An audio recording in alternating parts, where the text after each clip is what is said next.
अरे मोबाईल दादा ओ दादू साहेब मागे ते दिसू दे असा राहून राहून जरा मागे या सगळी हे पण मी अडवू घ्या अजून पण वाडी घ्या वाडी घ्या महिला नगरसेवक बोलवा सगळ्या थांबा राजू हात हात हात काढा हात काढा हात काढा हो हो दादू साहेब साहेब एक फोटो घेतो थांबा दादू साहेब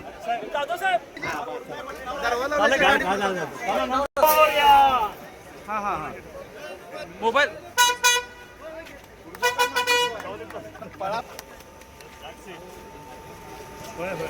रणजित सर जाऊ दे जाऊ दे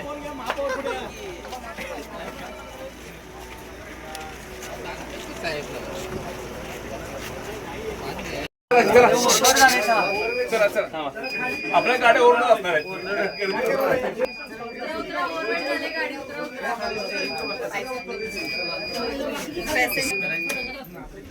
ते रील आणि हे सगळं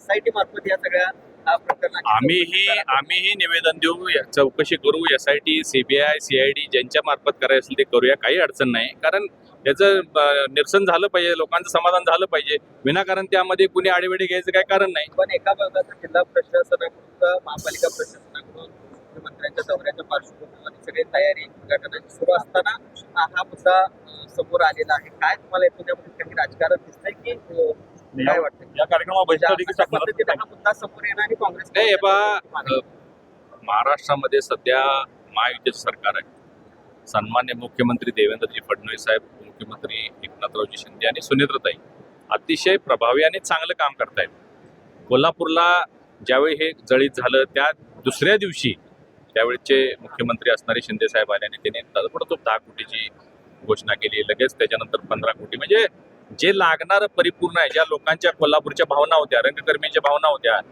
नागरिकांच्या भावना होत्या त्या ओळखून त्यांनी ताबडतोब त्याला निधी दिला आणि अल्पावधीमध्ये सगळं काम पण पूर्ण होतंय आता एवढं सगळं चांगलं होत असताना जर लोकांनी त्याला विरोध करायचा किंवा काँग्रेसच्या किंवा विरोधी पक्षाच्या लोकांनी विरोध करायचा हे योग्य नाही आहे कोल्हापूरला भरभरून द्यायचं काम चालू आहे विमानतळ झालेलं आहे आता PME बसेस 100 येणार लागलेले आहेत रेल्वे स्टेशनचं काम पूर्ण झालेलं आहे शहरामध्ये आता हे पूर परिस्थितीच्या बचावासाठी जो 3200 कोटीचा प्रकल्प झालेला आहे होणार आहे महालक्ष्मी तीर्थक्षेत्राचं परवाच भूमिपूजन झालं 1400 कोटी रुपये त्याला मिळालेले आहेत म्हणजे भरपूर लक्ष आपल्या सरकारचं कोल्हापूरकडे आहे आणि आणखीन त्यामध्ये काय मागायचं असेल तर आपण मागणी केली पाहिजे तुमच्या काय सूचना असतील काँग्रेसच्या लोकांच्या तर त्यांनी आम्हाला दिल्या पाहिजेत आम्ही त्या पूर्ण करण्यासाठी प्रयत्न करू परंतु विरोधाला विरोध करायचं ज्या पद्धतीनं राहुल गांधी करायला लागले आहेत तसं जर केलं तर लोक त्यांनाच त्या बाबतीत पुढं जाब विचारतील असं मला वाटतंय अमित शहा पुणे दौऱ्यावर काँग्रेसकडून या दौऱ्याला विरोध केला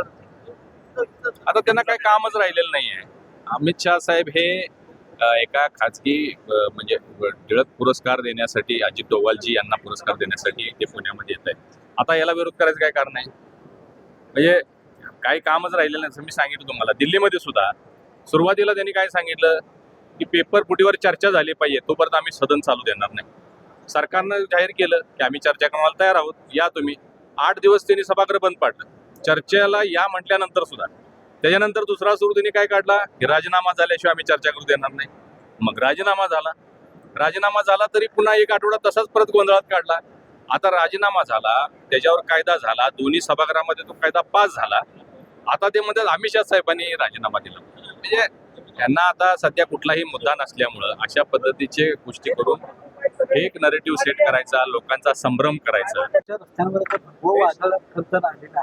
भगव्या रंगाच्या बसेस आता हे आम्हीच भाग्यवान आहे म्हणायला पाहिजे की भगवा कलर चांगला आहे अट्रॅक्टिव्ह आहे लोकांना आकर्षित करणारा रंग आहे लांबून जरी बस आली तरी दिसेल अशा पद्धतीचा हा रंग आहे तुम्ही बघितलं असेल की 9 मीटर आणि 12 मीटरच्या या बसेस आहेत संपूर्ण वातानुकूलित आहेत त्यामध्ये दिव्यांग बांधवांसाठी विशेष व्यवस्था आहे हे सगळं आता डिजिटली डॅशबोर्डवर घेऊन त्यांचे रूट्स ठरवणं त्यांना 180 किलोमीटर JBM कंपनीने हे सगळं काम घेतलेलं आहे बाहेरची कंपनी आहे मला वाटतं दिल्लीची किंवा इतर कुठल्या तर राज्यातली ती कंपनी असेल, त्या कंपनीनं या बसेस पूर्ण चालवायच्या आहेत. महापालिकेनं त्यांना सहकार्य करायचं आहे आणि 180 किलोमीटर रोज त्यांना रूट द्यायचे आहेत.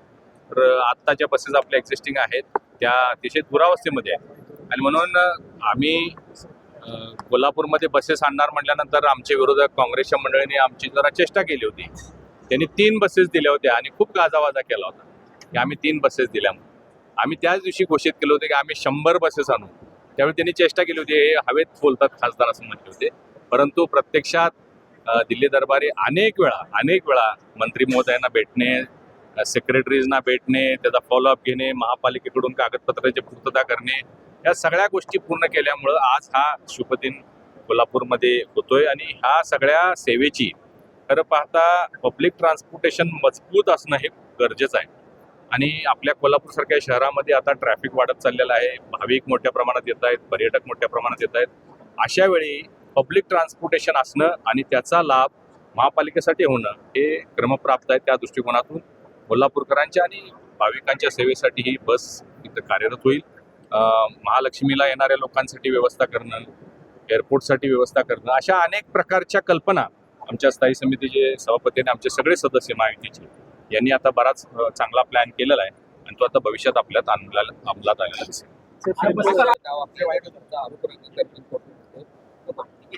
काय नेमकं रंगकर्मी बांधवांचे मलाही फोन आलेले होते, त्यांनी आंदोलनही केलेलं होतं, ते मी सगळं पाहिलं.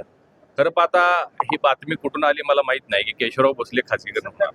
कुठल्याही पद्धतीनं केशवराव भोसले हे खाजगीकरण होणार नाही. महापालिकेच्या वतीनं पूर्ववत जसं होतं तसंच चालवलं जाणार आहे. परंतु त्यांना जर कुठून तशी माहिती मिळाली असेल तर त्याची माहिती घेऊ. पण आपण असं कुठली प्रक्रिया होऊ देणार नाही. महापालिकेच्या वतीनंच हे चालवलं जाईल.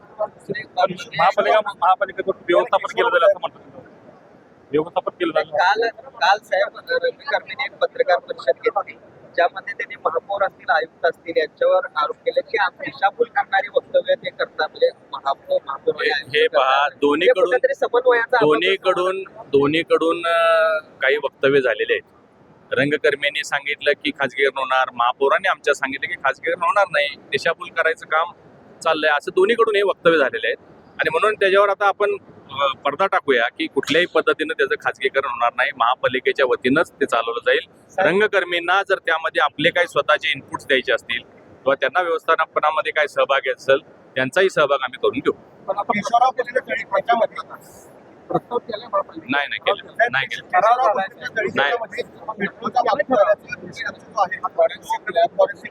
परत सांगा. फॉरेन्सिकचा अहवाल आहे त्यामध्ये 3 नमुने असे सापडले, त्यामध्ये केशवरावला जी आग लावली त्याच्यात पेट्रोल वितरित सापडले, लावली नाही लागली. म्हणजे असं विरोधकांनी हे पहा, आता हे पोलीस प्रशासन आपलं काम करत आहे, त्यांची चौकशी चालू आहे. आपण यामध्ये बोलणं योग्य नाही. त्यांच्या तपासात जे काही निष्पन्न होईल त्याप्रमाणे कारवाई होईल. पण काल काँग्रेसनं या संदर्भात पोलीस अधीक्षकांना आज कोल्हापूरमध्ये खरं तर 8 बसेस आले पहिल्या आणि आणखी बसेस येणार, 100 बसेस येणार. महत्वाचा दिवस आहे कोल्हापूरमध्ये. सन्मान्य प्रधानमंत्री आदरणीय नरेंद्र मोदी यांनी संबंध देशभरामध्ये PM ई बस सेवा या इलेक्ट्रिक आणि वातानुकूलित म्हणजे एअर कंडिशन बसेस 5000 बसेस देण्याचा निर्णय संबंध देशभरामध्ये घेतलेला होता. या योजनेची घोषणा होताच त्वरित आपण कोल्हापूर महापालिकेच्या वतीनं प्रस्ताव दिला आणि महाराष्ट्रात सगळ्यात पहिल्या कोल्हापूरसाठी 100 इलेक्ट्रिक बसेस मंजूर झालेल्या होत्या. आता या इलेक्ट्रिक बसेस येत असताना त्याच्यासाठी लागणारं जे इन्फ्रास्ट्रक्चर आहे, वर्कशॉपची व्यवस्था पाहिजे, ॲडमिन बिल्डिंगची व्यवस्था पाहिजे, येणाऱ्या सगळ्या ड्रायव्हर्स, क्लीनर्स त्यांची व्यवस्था, मेंटेनन्स आणि इलेक्ट्रिक स्टेशन्स, या सगळ्या कामासाठी जवळजवळ 1 वर्ष 1.5 वर्ष गेलेलं आहे. हे सगळे पैसे 100% पैसे केंद्र सरकारनं दिलेले आहेत.